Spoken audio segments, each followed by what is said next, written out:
Hello friends, welcome back to our channel. Friends, ఈ వీడియోలో మనం ఈరోజు అన్ని న్యూస్ పేపర్లో వచ్చేటువంటి ఇంపార్టెంట్ ఎడ్యుకేషన్ అప్డేట్స్తో పాటు చాలా ముఖ్యమైనటువంటి కరెంట్ అఫైర్స్ కూడా రావడం జరిగింది. ఈరోజు అయితే చాలా ఇంపార్టెంట్ కరెంట్ అఫైర్స్ ఉన్నాయి. వీడియోని ఎక్కడ స్కిప్ చేయకుండా ఎండ్ వరకు చూడండి. చూసే ప్రతి ఒక్కరు ఖచ్చితంగా లైక్ చేయండి. డైలీ 1 to 2 hours వర్క్ చేసి దాదాపుగా 10 న్యూస్ పేపర్ చదివి ఇన్ఫర్మేషన్ మీకు అందించడం జరుగుతుంది. చాలామంది చూస్తున్నారు కానీ లైక్ చేయట్లేదు. ఖచ్చితంగా లైక్ చేయండి. ఈ వీడియోకి అయితే నేను 2000 లైక్స్ ఎక్స్పెక్ట్ చేస్తున్నాను. ఇది ఎవరికైతే యూజ్ ఉంటుందో వారికి షేర్ చేయండి. అదేవిధంగా సబ్స్క్రైబ్ చేసుకొని చూడండి. రెగ్యులర్గా మీకు జాబ్ అప్డేట్స్ అంతాయి. మన ఛానల్కి సంబంధించినటువంటి టెలిగ్రామ్ గ్రూప్లో కూడా జాయిన్ కాండి. సో దాంట్లో కూడా రెగ్యులర్గా జాబ్ అప్డేట్ షేర్ చేస్తున్నాను. మీకు చాలా యూజ్ ఉంటుంది. ఆ గ్రూప్లో కంపల్సరీ జాయిన్ కాండి. ఫ్రెండ్స్, మన ఛానల్ ద్వారా మన యాప్లోకి టీజీపీఎస్సీ గ్రూప్ 1 ప్రిలిమ్స్కి సంబంధించినటువంటి ఫుల్ కోర్స్ అయితే తీసుకొచ్చాం. ఇందులో మీకు తెలుగు మీడియానికి సంబంధించినటువంటి ఫుల్ వీడియో కోర్స్ ఉంటుంది. అదేవిధంగా ఇంగ్లీష్ మీడియానికి సంబంధించినటువంటి ఫుల్ వీడియో కోర్స్ ఉంటుంది. అండ్ న్యూ టెస్ట్ సిరీస్ అనేది మనం డేట్ వైజ్గా చాప్టర్ వైజ్గా అయితే అప్లోడ్ చేస్తున్నాం. ఆల్రెడీ 3rd టెస్ట్ అప్లోడ్ చేయడం జరిగింది. రేపు 4th టెస్ట్ కూడా అప్లోడ్ చేస్తున్నాం. సో ఎవరైనా కావాలనుకుంటే ఇమీడియట్గా తీసుకోండి. దీని యొక్క ప్రైస్ అనేది ఇప్పుడు 499 ఉంది. తర్వాత దీని యొక్క ప్రైస్ అనేది 999 చేయబోతున్నాం. దీనిలో ఇంగ్లీష్ మీడియం కోర్స్ అనేటువంటిది మీకు రెగ్యులర్గా న్యూ కంటెంట్ అనేది యాడ్ చేస్తున్నాం. ప్రజెంట్ అయితే ఒక 120 hours క్లాస్ అయితే ఉన్నాయి. ప్రతిరోజు ఒక 5 to 6 hours కంటెంట్ అయితే ఇంగ్లీష్ మీడియం కోర్స్ సంబంధించి అయితే యాడ్ చేస్తున్నాం. ఇంకా గ్రూప్ 2కి సంబంధించి కూడా ఇంగ్లీష్ మీడియం కోర్స్ తీసుకొచ్చాం. దీనిలో మీకు కంప్లీట్ 4 పేపర్స్కి సంబంధించినటువంటి ఫుల్ కోర్స్ ఉంటుంది. ఇది కూడా మీకు ఇంగ్లీష్ మీడియం కోర్స్ అనేది డైలీ మీకు ఇది న్యూ కంటెంట్ అనేది యాడ్ చేస్తుంటాం. సో గతంలో మనం కండక్ట్ చేసినటువంటి ఫ్రీ టెస్ట్ సిరీస్ కూడా అందిస్తున్నాం. అది తెలుగు అదేవిధంగా ఇంగ్లీష్ మీడియంలో ఉంటుంది. అండ్ జనరల్ స్టడీస్ ఏఈకి సంబంధించినటువంటి ఫుల్ ఇంగ్లీష్ మీడియం కోర్స్ కూడా అందుబాటులో ఉంది. దీనిలో కూడా మనం రెగ్యులర్గా కంటెంట్ అయితే యాడ్ చేయడం జరుగుతుంది. ఇంకా ఇక్కడ గ్రూప్ 1 ప్రిలిమ్స్కి సంబంధించి ఓన్లీ టెస్ట్ సిరీస్ కూడా తీసుకొచ్చాం. అది జస్ట్ మనం 299 రూపీస్కి అందిస్తున్నాం. ఓన్లీ టెస్ట్ సిరీస్ కావాలనుకుంటే. ఇంకా అదే కాకుండా SI, constable, forest beat officer కావచ్చు, ఇంకా వివిధ టెస్ట్ సిరీస్లు కూడా ఉన్నాయి. ఒకసారి మీరు యాప్ డౌన్లోడ్ చేసుకొని చెక్ చేయండి. తెలుగు మీడియం గ్రూప్ 2 కోర్స్ కూడా ఉంది. కావాల్సిన వారు తీసుకున్నటువంటి ప్రయత్నం చేయండి. ఈరోజు న్యూస్ పేపర్లో వచ్చిన అప్డేట్స్ కనుక చూసినట్లయితే మనకి ఇక్కడ ఫస్ట్ అప్డేట్ వచ్చేసి 2 లక్షల ఉద్యోగాలు ఏవి అంటూ మనం దిశ న్యూస్ పేపర్లో ఒక అప్డేట్ అయితే చూడవచ్చు. హామీల అమలులో సర్కారు విఫలం, హరీష్ రావు అని చెప్పేసి ఇక్కడ ఇవ్వడం జరిగింది. ఏడాదిలో 2 లక్షల ఉద్యోగాలు ఇస్తామన్న కాంగ్రెస్ హామీ ఎప్పుడో లక్ష్యం తప్పిందని బీఆర్ఎస్ ఎమ్మెల్యే హరీష్ రావు ధ్వజమెత్తినట్టు ఇక్కడ చూడవచ్చు. ఇచ్చినటువంటి వాగ్దానాలు అమలు చేయడంలో రాష్ట్ర ప్రభుత్వం విఫలమైందని చెప్పేసి విమర్శించారు. నీళ్లు, నిధులు, నియామకాల నినాదంతో ఏర్పాటైనటువంటి తెలంగాణ విజన్ ఈ ప్రభుత్వానికి ఎక్కడ ఉందని నిలదీసినట్లు ఇక్కడ మనం చూడవచ్చు. సో 2 లక్షల ఉద్యోగాలు ఎప్పుడు ఇస్తారు? ఏడాదిలోనే 2 లక్షల ఉద్యోగాలు ఇస్తారని చెప్పారు కదా, ఇంకా అది నెరవేరలేదు. సో వీళ్ళ హామీలు అమలు చేయలేదని చెప్పేసి కాంగ్రెస్ను విమర్శించినట్లుగా ఇక్కడ ఒక అప్డేట్ అయితే మనం చూడవచ్చు. ఇక నెక్స్ట్ ఇక్కడ గ్రూప్ 1కి సంబంధించినటువంటి ఒక ఇంపార్టెంట్ అప్డేట్ అయితే రావడం జరిగింది. గ్రూప్ 1 2వ విడత సర్టిఫికేట్ వెరిఫికేషన్ తేదీలు ఖరారు అంటే ఇక్కడ మనం చూడవచ్చు. 26న దివ్యాంగుల ధ్రువపత్రాల పరిశీలన టీజీపీఎస్సీ అని చెప్పేసి ఇక్కడ ఇచ్చారు. ఇక్కడ మనం చూసినట్లయితే టీజీపీఎస్సీ గ్రూప్ 1 సర్వీసెస్కి సంబంధించినటువంటి కీలక ప్రకటన అయితే విడుదల కావడం జరిగింది. సో దీనిలో భాగంగా ఇక్కడ మనం చూసినట్లయితే దివ్యాంగుల కేటగిరీలోని ఖాళీల భర్తీ కోసం 2వ విడత సర్టిఫికేట్ వెరిఫికేషన్ షెడ్యూల్తో పాటు ఎంపికైనటువంటి అభ్యర్థుల యొక్క హాల్ టికెట్ నెంబర్లు కూడా మనకు గురువారం టీజీపీఎస్సీ అయితే రిలీజ్ చేసింది. దీనికి సంబంధించిన పీడిఎఫ్ ఆల్రెడీ నిన్న ఈవినింగ్ నేను టెలిగ్రామ్లో అయితే షేర్ చేయడం జరిగింది. సో ఒకసారి మీరు చెక్ చేసుకోండి. ఒకవేళ మీ హాల్ టికెట్ నెంబర్ కనుక ఉన్నట్లయితే దానికి సంబంధించి ఇక్కడ వీళ్ళు సర్టిఫికేట్ వెరిఫికేషన్ తేదీలు కూడా దానిలో వాళ్ళు యాడ్ చేశారు. సో ఇది టీజీపీఎస్సీ భవన్లో మనకు సర్టిఫికేట్ వెరిఫికేషన్ ఉంటుందని చెప్పేసి ఇచ్చారు. అంతేకాకుండా అభ్యర్థులు 25, 26వ తేదీ వరకు టీజీపీఎస్సీ వెబ్సైట్లో మనకు ఆప్షన్లు కూడా నమోదు చేసుకోవాల్సి ఉంటుందని చెప్పేసి కూడా ఇవ్వడం జరిగింది. తుది ఎంపికలో ఈ వెబ్ ఆప్షన్ల పరిగణలోకి తీసుకొని వాళ్ళు మనకు జాబ్ ఇవ్వడం జరుగుతుందని చెప్పేసి ఇక్కడ మెన్షన్ చేయడం జరిగింది అనమాట. 26న వీరికి సంబంధించినటువంటి మనకేంటంటే ఈ గ్రూప్ 1కి సంబంధించినటువంటి మెడికల్ సర్టిఫికేట్ వెరిఫికేషన్ కూడా జరుగుతుంది. ఒకసారి మీరు టీజీపీఎస్సీ వెబ్సైట్కి వెళ్ళి చూసేటువంటి ప్రయత్నం అయితే చేయండి. ఇంకా నెక్స్ట్ ఇక్కడ గ్రూప్ 1పై సిబిఐ విచారణ చేపట్టాలి అంటూ ఒక అప్డేట్ మనం చూడవచ్చు. బీసీ ఆజాదీ ఫెడరేషన్ జాతీయ అధ్యక్షుడు సంజయ్ ఢిల్లీ సిబిఐ ఆఫీస్లో వినతి పత్రం అంటే ఇక్కడ చూడవచ్చు. సో గ్రూప్ 1కి సంబంధించిన అవకతవకలపై సిబిఐ సమగ్ర విచారణ చేపట్టాలని బీసీ ఆజాదీ ఫెడరేషన్ సంబంధించినటువంటి జాతీయ అధ్యక్షుడు సంజయ్ కుమార్ కోరినట్లు ఇక్కడ చూడవచ్చు. ఈ మేరకు ఢిల్లీలో ఉన్నటువంటి సిబిఐ కేంద్ర కార్యాలయం డైరెక్టర్ జనరల్కు గురువారం వినతి పత్రం కూడా అందజేసినట్టు ఇక్కడ చూడవచ్చు. అనంతరం సంజయ్ మాట్లాడుతూ ప్రభుత్వం జీవో 55ను రద్దు చేసి జీవో 29ను జారీ చేయడంతో బీసీ, ఎస్సీ అదేవిధంగా ఎస్టీ అభ్యర్థులు తీవ్ర అన్యాయం జరిగిందని చెప్పేసి ఇక్కడ తెలిపినట్టు చూడవచ్చు. రిజర్వేషన్ కేటగిరీలో బీసీ, ఎస్సీ, ఎస్టీలకు 50% కేటాయించి మిగతా 50% పోస్టులను అగ్రవర్ణాల వారికి కట్టబెట్టేటువంటి కుట్రను తెరలేపిందని చెప్పేసి ఇక్కడ విమర్శించినట్లుగా మనం చూడవచ్చు. ఇదే అప్డేట్ మనకు నిన్నటి న్యూస్ పేపర్లో కూడా వచ్చింది. గ్రూప్ 1పై సిట్టింగ్ జడ్జితో విచారణ జరపాలి, బాధ్యులైన వారిపై చర్యలు తీసుకోవాలి, కాంగ్రెస్ అంటే చీటింగ్, కలెక్షన్ అంటూ ఇక్కడ చూడవచ్చు. సో ఇక్కడ టీఎస్ MSDI మాజీ చైర్మన్ ఎర్రోల శ్రీనివాస్ ఇక్కడ విమర్శించినట్లుగా ఒక అప్డేట్ మనం గ్రూప్ 1కి సంబంధించి చూడవచ్చు. నెక్స్ట్ మనకు ఏఈ ఉద్యోగాలకు సంబంధించినటువంటి ప్రొవిజనల్ మెరిట్ లిస్ట్ అనేటువంటిది దానికి సంబంధించి సర్టిఫికేట్ వెరిఫికేషన్ డేట్స్ కూడా రిలీజ్ కావడం జరిగింది. సో మనకు అసిస్టెంట్ ఇంజనీర్కి సంబంధించినటువంటి మెరిట్ జాబితా ఇది మన టెలిగ్రామ్లో షేర్ చేస్తారు, నిన్న మనకు రిలీజ్ చేయడం జరిగింది. సో దీనిలో మనకి ఏంటంటే నేము, వాళ్ళ father name, gender, caste and దాంతోపాటుగా వాళ్ళ యొక్క పర్సంటేజ్ ఆధారంగా మనకి ఇక్కడ సెలెక్ట్ అయినటువంటి అభ్యర్థులకు సంబంధించిన నేమ్స్ అయితే ఇచ్చారు. ఈ పీడిఎఫ్ నేను మన టెలిగ్రామ్లో షేర్ చేస్తాను, మీరు అక్కడి నుంచి వెళ్ళి ఈ మెరిట్ లిస్ట్ను డౌన్లోడ్ చేసుకొని చెక్ చేసేటువంటి ప్రయత్నం చేయండి. నెక్స్ట్ సివిల్స్ గ్రూప్ 1లో ఎస్సీ స్టడీ సర్కిల్ అభ్యర్థుల ప్రతిభ అంటూ మనం ఒక అప్డేట్ ఇక్కడ చూడవచ్చు. సివిల్ సర్వీసెస్ తుది ఫలితాల్లో ఎస్సీ స్టడీ సర్కిల్లో శిక్షణ పొందినటువంటి అభ్యర్థులకు అభ్యర్థులు మంచి ప్రతిభ చాటారని చెప్పేసి ఇక్కడ ఒక అప్డేట్ అయితే వచ్చింది. ఎస్సీ సంక్షేమ శాఖ కమిషనర్ క్షితిజ తెలియజేసినట్టు చూడవచ్చు. గోకమల్ల ఆంజనేయులు 934 ర్యాంక్ కావచ్చు. అదేవిధంగా రామటెంకి సుధాకర్ అనేటువంటి పర్సన్ కూడా 949 ర్యాంక్ అయితే వచ్చిందో దీని ద్వారా మనకు IRS పొందేటువంటి అవకాశాలు ఉన్నాయని చెప్పేసి తెలిపారు. దాంతోపాటు గ్రూప్ 1లో కూడా 35 to 40 మెంబర్స్ పోస్టులకు అంటే మెంబర్స్ ఈ 30 నుంచి 45 పోస్టులకు సంబంధించి వీళ్ళు ఎంపిక అయ్యేటువంటి ఛాన్స్ ఉందని చెప్పేసి అంటే ఎస్సీ స్టడీ సర్కిల్లో శిక్షణ పొందిన వారు ఎంపిక అయ్యేటువంటి ఛాన్స్ ఉందని చెప్పేసి కూడా ఇక్కడ ఇచ్చారు. నెక్స్ట్ ఈనాడు ప్రతిభకు సంబంధించి ఇక్కడ మనం చూసినట్లయితే పరిసరాల్లో పొంది ఉండేటువంటి ప్రమాదం అంటూ మనకు పర్యావరణ అంశాలకు సంబంధించి ఒక ఆర్టికల్ ఇచ్చారు. అండ్ దాంతోపాటు ఇక్కడ DSC 2025కి సంబంధించి కూడా ఒక ఆర్టికల్ అయితే ఇవ్వడం జరిగింది. సో నెక్స్ట్ ఇక్కడ చూసినట్లయితే జమ్మూ కాశ్మీర్ విభజన అని చెప్పేసి మనం వెలుగు సక్సెస్లో ఒక మంచి ఆర్టికల్ అయితే చూడవచ్చు. ప్రత్యేక ప్రతిపత్తి రద్దు వల్ల సంబంధించేటువంటి మార్పులు కావచ్చు. అదేవిధంగా జమ్మూ కాశ్మీర్ విభజన చట్టం 2019 సంబంధించి ఇంకా పార్లమెంటరీ శాసనసభ స్థానాలని చెప్పేసి ఒక మంచి ఆర్టికల్ అయితే ఇచ్చారు. మీకు తెలిసినటువంటిదే మనకు జమ్మూ కాశ్మీర్లోని పహల్గామ్లో ఉగ్రవాదుల దాడి అనేది జరిగింది. దాదాపుగా 26 మంది పర్యాటకులు అయితే చనిపోవడం జరిగింది. ఇది మనకి ఇప్పుడు చాలా అత్యంత హాట్ టాపిక్గా ఉన్నటువంటి ఏరియా.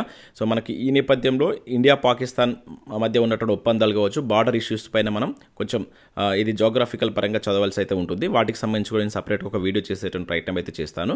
సో ఇవి మనకు వివిధ న్యూస్ పేపర్లో వచ్చినటువంటి important education updates. Next current affairs చూద్దాం. చాలా ముఖ్యమైనటువంటి కరెంట్ అఫైర్స్ ఉన్నాయి, స్కిప్ చేయకుండా చూడండి, ఖచ్చితంగా లైక్ చేయండి. ఒకటే వీడియోలో మీకు ఎడ్యుకేషన్ అప్డేట్స్ అది ఇంకా కరెంట్ అఫైర్స్ రెండు కలిపి అయితే అందిస్తున్నాను. సో మీ నుంచి సపోర్ట్ ఉండాలి, ప్రతి ఒక్కరు లైక్ చేసి మిత్రులకు షేర్ చేయండి. మన ఇన్స్టా పేజ్ని ఫాలో కండి, రెగ్యులర్గా దానిలో చాలా ఇంపార్టెంట్ కరెంట్ అఫైర్స్ సంబంధించిన క్వశ్చన్స్ షేర్ చేస్తున్నాను. ఇంకా అవే కాకుండా కొన్ని ఇంపార్టెంట్ పేజెస్ కూడా అక్కడ పెట్టడం జరుగుతుంది. సో ప్రతి ఒక్కరు ఇన్స్టా పేజ్ని ఫాలో అయ్యేటువంటి ప్రయత్నం చేయండి. సో ఇక్కడ చూసినట్లయితే నేడు భారత్ సమ్మిట్ అని చెప్పేసి ఇక్కడ ఒక ఇంపార్టెంట్ కరెంట్ అఫైర్స్ చూడవచ్చు. మనం లాస్ట్ 2-3 డేస్ నుంచి వీడియోస్ అయితే చేయలేదు, ఆ కరెంట్ అఫైర్స్ కూడా దీనిలో కవర్ చేస్తాను. ఏమైనా మిస్ అయినటువంటి కరెంట్ అఫైర్స్ ఉంటే మనం మంత్లీ 2 వీడియోస్ చేస్తాం కదా, అక్కడ మీకు కవర్ చేయడం జరుగుతుంది. ఇక్కడ మనకు ఫస్ట్ చూసినట్లయితే 2 రోజులు కొనసాగున్నటువంటి భేటీ, కార్గే, రాహుల్, ప్రియాంకలకు పిలుపు, 100 దేశాల నుంచి 450 మందికి ఆహ్వానం, డిప్యూటీ సీఎం బట్టి విక్రమార్క అంటే ఇక్కడ చూడవచ్చు. సమ్మిట్ ఏర్పాట్లను సమీక్షించినటువంటి ముఖ్యమంత్రి అంటే ఇక్కడ చూడవచ్చు. సో మనకు ఇక్కడ ఏదైతే ఈ భారత్ సమ్మిట్ అనేటువంటిది హైదరాబాద్ వేదికగా అయితే జరగబోతుంది. దీనికి సంబంధించి మనం 2 డేస్ బ్యాక్ కూడా చూస్తాం. సో ఇక్కడ దీనికి సంబంధించి గ్లోబల్ జస్టిస్ అనేటువంటి నినాదం ఇవ్వబోతున్నారు. 100కు పైగా దేశాలు, అదేవిధంగా 450 మంది ప్రతినిధులు అయితే హాజరు కాబోతున్నారు. ఇక్కడ మీరు డేట్ గుర్తుంచుకోండి, ఏప్రిల్ 25-26వ తేదీలో మనకు హైదరాబాద్లో ఉన్నటువంటి HICCలో మనకి భారత్ సమ్మిట్ అనేటువంటి జరుగుతుంది. నెక్స్ట్ ఇది సీమాంతర కుట్ర అంటూ మనం చూడవచ్చు. సో ఇది నిన్నటి న్యూస్ పేపర్లో వచ్చినట్టు అప్డేట్. జమ్మూ కాశ్మీర్ అభివృద్ధిని సహించలేకే ఉగ్రదాడి, సో హంతకుల భరతం పడతాం, సూత్రధారులు దోషులుగా నిలబెడతాం, ప్రధాని మోదీ అధ్యక్షతన సమావేశమైనటువంటి భద్రతా వ్యవహారాల క్యాబినెట్ స్పష్టీకరణ అంటూ చూడవచ్చు. సో దీనిలో భాగంగా మనకి ఈ సింధు జలాల ఒప్పందం అమలును తక్షణమే నిలిపివేయడం జరిగింది. సో దీనికి సంబంధించి మనకు 1960లో చేస్తారు. దీనికి సంబంధించిన కంప్లీట్ డీటెయిల్స్ మనం చదవాల్సి అయితే ఉంటుంది. మనకు జాగ్రఫీ పరంగా కూడా క్వశ్చన్స్ అడగడానికి ఛాన్స్ ఉంటుంది. అదేవిధంగా అటారీ వద్ద చెక్ పోస్టులను కూడా మూసివేశారు. అదేవిధంగా పాక్ జాతీయులు భారత్ను వీడి వెళ్లాలని ఆదేశించడం జరిగింది. పహల్గామ్లో ప్రాణాలు కోల్పోయినటువంటి 26 మంది పేర్లతో ఒక జాబితాను కూడా రిలీజ్ చేయడం జరిగింది. మృతుల్లో 2 ఆంధ్రప్రదేశ్ అంటే మన తెలుగు ప్రాంతానికి సంబంధించిన వారు ఉన్నారని చెప్పేసి కూడా ఇక్కడ మనం చూడవచ్చు. సో దీనికి సంబంధించి ఈ రోజు న్యూస్ పేపర్లో వచ్చినటువంటి అప్డేట్స్ కూడా ఒకసారి ఇక్కడ చూసేటువంటి ప్రయత్నం చేద్దాం. ఇక్కడ చూసినట్లయితే అంతమొందించేందుకు ఎంతవరకైనా అంటూ చూడవచ్చు. ఆ ఉగ్రవాదులు భూమి మీద ఎక్కడ దాక్కున్నా పట్టుకుంటామని చెప్పేసి ఇక్కడ మనకు మోడీ ప్రకటన చేసినట్టు చూడవచ్చు. పహల్గామ్ హంతకులను వారికి మద్దతు ఇస్తున్న వారిని కలలో కూడా ఊహించినట్లుగా శిక్షిస్తాం. సో ఇది పర్యాటకులపై దాడి మాత్రమే కాదు, భారత ఆత్మపై దాడికి శత్రువుల దుస్సాహనం అంటూ చూడవచ్చు. ఉగ్రవాదుల స్వర్గధామాన్ని నిర్వీర్యం చేసే సమయం ఆసన్నమైంది ప్రధాని మోదీ అంటూ చూడవచ్చు. మద్దతు ప్రకటించినటువంటి దేశాలకు కృతజ్ఞతలు అంటూ చూడవచ్చు. సో ఈ నేపథ్యం నేపథ్యంలో సిమ్లా ఒప్పందం కూడా నిలిపివేత అంటే ఇక్కడ మనం చూడవచ్చు. భారత్ తీసుకున్నటువంటి కఠిన నిర్ణయాలపై పాకిస్తాన్ ప్రతిచర్యలు అంటే ఇక్కడ ఇచ్చారు. పాక్ ప్రధాని నేతృత్వంలోని జరిగినటువంటి భేటీలో కీలక నిర్ణయాలు: వాఘా బార్డర్ మూసివేత, వాణిజ్యం బంద్, వీసాల రద్దు, సింధు జలాల ఒప్పందం క్రింద తమకు రావాల్సిన నీటిని మళ్లించే యత్నాల్ని యుద్ధ చర్యగా భావిస్తున్నామని చెప్పేసి పాకిస్తాన్ ప్రకటించినట్టు ఇక్కడ చూడవచ్చు. సో ఈ నేపథ్యంలో మనం ఇండియా పాకిస్తాన్ మధ్య ఉన్నటువంటి కీలక ఒప్పందాలు ఉంటాయి, వాటిపైన ఫోకస్ చేయాల్సి ఉంటుంది. మనకి ఎగ్జామ్ పాయింట్ ఆఫ్ వ్యూలో వాటి గురించి అడగడానికి అయితే ఛాన్స్ ఉంటుంది. వీలైతే నేను దీని మీద ఒక స్పెషల్ వీడియో చేస్తాను. మన కాంపిటేటివ్ ఎగ్జామ్ పరంగా మనం ఏం గుర్తుంచుకోవాలనేది ఒక వీడియో చేస్తాను. నెక్స్ట్ ఇదే అప్డేట్ మరొక న్యూస్ పేపర్లో చూడవచ్చు. ఊహించని శిక్ష వేస్తామని చెప్పేసి మరొక న్యూస్ పేపర్లో కూడా ఇచ్చారు. అండ్ ఇక్కడ ఏంటి సిమ్లా ఒప్పందం అంటూ కూడా మంచి ఆర్టికల్ అయితే వచ్చింది. నేను మన ఇన్స్టా పేజ్లో పోస్ట్ చేస్తాను, అక్కడ నుంచి చదవండి. అంటే సిమ్లా ఒప్పందం ఎప్పుడు వచ్చింది? మనకు 1971లో చేశారు. 72 ఆగస్టు 4 ఇది అమల్లోకి రావడం జరిగింది. దీనివల్ల ఏం జరుగుతుంది అనేది కూడా చాలా మంచి ఇన్ఫర్మేషన్ అయితే ఇచ్చారు. నేను ఇన్స్టా పేజ్లో దీన్ని షేర్ చేస్తాను, మీరు అక్కడ చూసేటువంటి ప్రయత్నం చేయండి. ఇంకా నెక్స్ట్ ఇక్కడ చూసినట్లయితే 7 పథకాలు 3వ స్థానంతో ముగించిన భారత్ అంటూ చూడవచ్చు. చాలా ఇంపార్టెంట్ కరెంట్ అఫేర్ ఇది. సో మనకు ISSF ప్రపంచ కప్ షూటింగ్ టోర్నీ అని చెప్పేసి ఇక్కడ ఇవ్వడం జరిగింది. ISSF ప్రపంచ కప్ రెండో లీగ్లో భారత్ 3వ స్థానంలో అయితే నిలిచింది. పెరూలో ఉన్నటువంటి లీమా వేదిక జరిగినటువంటి ఈ షూటింగ్లో మనకు భారత షూటర్లు 7 పథకాలు అయితే గెలుచుకోవడం జరిగింది. దానిలో 2 స్వర్ణాలు ఉన్నాయి, ఇది గుర్తుంచుకోవాలి. 4 రజతాలు, 1 కాంస్య పథకం ఉండడం జరిగింది. సో మరోవైపు ఈ టోర్నీలో చైనా మనకు 13 పథకాలతోటి ఇక్కడ చూసినట్లయితే 4 స్వర్ణాలు, 3 రజతాలు, 6 కాంస్యాలతో తొలి స్థానంలో నిలవగా అమెరికా అనేది 7 పథకాలతోటి రెండో స్థానంలో ఉంది. మనకు అమెరికాకు ఒకటే, కానీ ఇక్కడ గోల్డ్ పరంగా వీళ్ళకి 4 రావడం జరిగింది, మనకు 2 వచ్చాయి. అందుకనే వాళ్ళు మనకంటే ముందు పొజిషన్లో ఉన్నారు. సో భారత్ 3వ పొజిషన్లో ఉంది, మనకంటే ముందు ఫస్ట్ చైనా, అమెరికా ఉంది. ఇది గుర్తుంచుకొని భారత్ గెలుచుకున్నటువంటి పథకాల సంఖ్య 7. అవి ఏంటి అనేది కూడా అడుగుతాడు ఒక్కొక్కసారి. సో 2 స్వర్ణాలు, 4 రజతాలు, అదేవిధంగా 1 కాంస్య పథకం అని చెప్పేసి గుర్తుంచుకోండి. ఇంకా నెక్స్ట్ ఇక్కడ చూసినట్లయితే మాల్కు జాతీయ ఉత్తమ పంచాయతీ అవార్డు అంటూ చూడవచ్చు. ఇది మోస్ట్ ఎక్స్పెక్టెడ్ బిట్ అండి, జాగ్రత్తగా గుర్తుంచుకోండి. ప్రధాని చేతుల మీదుగా అందుకున్నటువంటి గ్రామ కార్యదర్శి. ఇక్కడ చూసినట్లయితే మనకు రంగారెడ్డి జిల్లాలో ఉన్నటువంటి యాచర్ల మండలంలో ఉన్నటువంటి మాల్ అనే గ్రామ పంచాయతీకి సంబంధించినటువంటి ఎవరైతే కార్యదర్శి ఉంటారో అతను ప్రధాని చేతుల మీదుగా జాతీయ ఉత్తమ పంచాయతీ అవార్డును అయితే అందుకోవడం జరిగింది. ప్రభుత్వ నిధులపై ఆధారపడకుండా సొంత ఆదాయ వనరులను సమకూర్చుకుంటున్నందుకు ఆత్మనిర్భర్ పంచాయతీ విభాగంలో మాల్ అనేటువంటి విలేజ్కి ఈ అవార్డు అయితే రావడం జరిగింది. ఇది మనకు గుర్తుంచుకోవాలి. జాతీయ ఉత్తమ పంచాయతీ అవార్డు మన తెలంగాణ నుంచి ఏ గ్రామం పొందింది అని చెప్పేసి అంటాడు. రంగారెడ్డి జిల్లాలో ఉన్నటువంటి మాల్ అనేటువంటి విలేజ్ పొందడం జరిగింది, అది మనం గుర్తుంచుకోవాలి. నెక్స్ట్ ఆపరేషన్ ఆక్రమణ అని చెప్పేసి ఇక్కడ చూడవచ్చు. ఫైటర్ జెట్లతో IAF విన్యాసాలు అని చెప్పేసి ఇక్కడ ఒక అప్డేట్ చూడవచ్చు. ఇక్కడ చూసినట్లయితే మనకు భారత్ పాకిస్తాన్ మధ్య ఉద్రిక్తతలు తలెత్తిన నేపథ్యంలో భారత వైమానిక దళం గురువారం సెంట్రల్ సెక్టార్ వ్యాప్తంగా ఆపరేషన్ ఆక్రమణ్ పేరిట భారీ స్థాయిలో ఈ వైమానిక విన్యాసాలను నిర్వహించింది. సో దీనిలో మనకు రఫేల్ జెట్ల సారథ్యంలో ఈ IAF తన యుద్ధ విమానాలను సామర్థ్యాన్ని ప్రదర్శించినట్టు ఇక్కడ గుర్తుంచుకోండి. అడుగుతుంది, ఇటువంటి కూడా అడుగుతారు. ఆపరేషన్ ఆక్రమణ్ ఏంటి అని చెప్పేసి కూడా అడగవచ్చు. సో నెక్స్ట్ కరెంట్ అఫేర్ ఇక్కడ చూసినట్లయితే మహారాష్ట్రలో బయటపడినటువంటి 3000 ఏళ్ల నాటి నాగరికత అంటే ఇక్కడ చూడవచ్చు. సో మహారాష్ట్రలోని యావత్మాల్ జిల్లాలో సుమారు 3000 ఏళ్ల నాటి ఈ నాగరికతను గుర్తించినట్లుగా నాగపూర్ విశ్వవిద్యాలయ పరిశోధకులు ప్రకటించండి. ఇక్కడ గుర్తుంచుకోండి. ఇక్కడ మనం యూనివర్సిటీ పేరు కూడా గుర్తుంచుకోవాలి. డైరెక్ట్గా అడుగుతారు ఏ యూనివర్సిటీకి సంబంధించిన వాళ్ళు ఇటీవల 3000 ఏళ్ల నాటి నాగరికతను మహారాష్ట్రలో గుర్తించారని అడగవచ్చు. సో ఇది నాగపూర్ యూనివర్సిటీ అని చెప్పేసి గుర్తుంచుకోండి. నాగపూర్ యూనివర్సిటీకి చెందినటువంటి ప్రాచీన భారత సంస్కృతి, పురావస్తు, అదేవిధంగా చారిత్రాత్మక విభాగానికి చెందినటువంటి బృందం 2023-24లో ఈ బబుల్గావ్ తాలూకాలో ఉన్నటువంటి పచ్కేడ్ గ్రామంలో ఈ పురావస్తు సంబంధించినటువంటి వాటిపైన తవ్వకాలు జరిపిందంటే దానిలో మనకి 3000 ఏళ్ల నాటి నాగరికతను వాళ్ళు గుర్తించినట్టుగా ప్రకటించడం జరిగింది. ఇక నెక్స్ట్ ఇక్కడ మనకు వెలుగు సక్సెస్లో వచ్చినటువంటి కొన్ని అప్డేట్స్ ఇక్కడ చూద్దాం. ఈ ఫిడే మహిళల గ్రాండ్ ప్రీ విజేత హంపి అంటే ఇక్కడ చూడవచ్చు. డైరెక్ట్గా అడుగుతాడు, గుర్తుంచుకోండి. సో భారత గ్రాండ్ మాస్టర్ కోనేరు హంపి ఇంటర్నేషనల్ చెస్ ఫెడరేషన్, దీన్ని మనం ఫిడే అని చెప్పేసి పిలుస్తాం. ఇది మహిళల గ్రాండ్ ప్రీ టైటిల్ను గెలుచుకోవడం జరిగిందంటే బల్గేరియా దేశం పైన అయితే గెలుచుకుంది. సో ఏప్రిల్ 23 జరిగినటువంటి చివరిదైనటువంటి 9వ రౌండ్లో ఈ సలీమోవా బల్గేరియా దేశానికి సంబంధించినటువంటి వ్యక్తి పైన గెలిచి హంపి 7 పాయింట్లతో అగ్రస్థానంలో అయితే నిలవడం జరిగింది. సో కోనేరు హంపి గత ఏడాది డిసెంబర్లో జరిగినటువంటి ప్రపంచ ర్యాపిడ్ చెస్ ఛాంపియన్షిప్ను కూడా గెలుచుకుంది. సో ఈ రెండింటిని గుర్తుంచుకోండి, మనకు వార్తల్లో ఉంటున్నారు కనుక డైరెక్ట్గా అడగవచ్చు. ఇక నెక్స్ట్ ఇక్కడ పార్లమెంటు మహిళా సాధికారత కమిటీ చైర్పర్సన్గా మనకు ఇక్కడ ఈ పురంధేశ్వరికి నియామకం కావడం జరిగింది. పార్లమెంటు మహిళా సాధికారత కమిటీ చైర్పర్సన్గా మనకు ఈ దగ్గుపాటి పురంధేశ్వరిని నియమించినట్లుగా గుర్తుంచుకోండి. ఈ కమిటీలో మొత్తం 30 మంది ఉంటారంట. దీనిలో 20 మంది లోక్సభ నుంచి, 10 మంది వచ్చేసి రాజ్యసభ నుంచి ఉంటారని చెప్పేసి ఇక్కడ ప్రకటించడం జరిగింది. ఇది ఏంటంటే మనకు ఈ మహిళా సాధికారత కావచ్చు, వారి యొక్క హక్కుల కోసం సంబంధించి నియమించినటువంటి ఒక పార్లమెంట్ స్థాయి సంఘం అంటాం కదా, సో దానికి సంబంధించినటువంటి కమిటీ.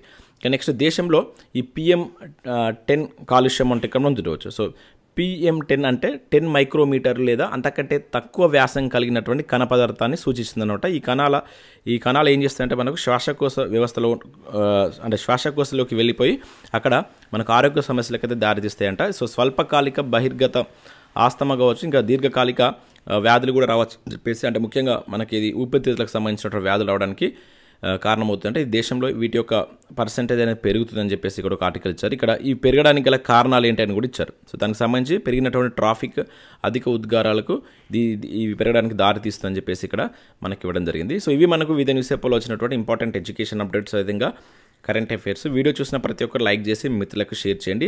సో 2 days బ్యాక్ మనం 2-3 days నుంచి కరెంట్ అఫైర్స్ చేయట్లేదు. దానిలో మిస్ అయిన కరెంట్ అఫైర్స్ కూడా నేను నెక్స్ట్ కరెంట్ అఫైర్స్ వీడియోస్ ఉంటాయి కదా, మనకు మంత్లీ 2 వీడియోస్ చేస్తాం, దాంట్లో కవర్ చేసేటువంటి ప్రయత్నం అయితే చేస్తాను. అదేవిధంగా మన యాప్ అయితే డౌన్లోడ్ చేసుకోండి. మీకు చాలా తక్కువ ప్రైస్లో మంచి క్వాలిటీ కంటెంట్ అయితే అందిస్తున్నాం. మనకి ఇది GPO VROకి సంబంధించిన కోర్స్ కూడా లాంచ్ చేయమని చెప్పేసి చాలామంది అడుగుతున్నారు. ఈరోజు ఈవినింగ్ లేదా రేపటి వరకు ఆ కోర్స్ కూడా చాలా తక్కువ ప్రైస్కే మీ ముందుకు తీసుకొచ్చేటువంటి ప్రయత్నం అయితే చేస్తాను. యాప్ డౌన్లోడ్ చేసుకొని చూడండి. Group 1 కావచ్చు, Group 2, ఇంకా అదే కాకుండా SI కానిస్టేబుల్, ఇతర సబ్జెక్టులకు సంబంధించిన టెస్ట్ సిరీస్ కూడా ఉన్నాయి. ఒకసారి చూసి మీకు నచ్చితే ఆ కోర్సులు అయితే తీసుకోండి. Thanks for watching. Thank you.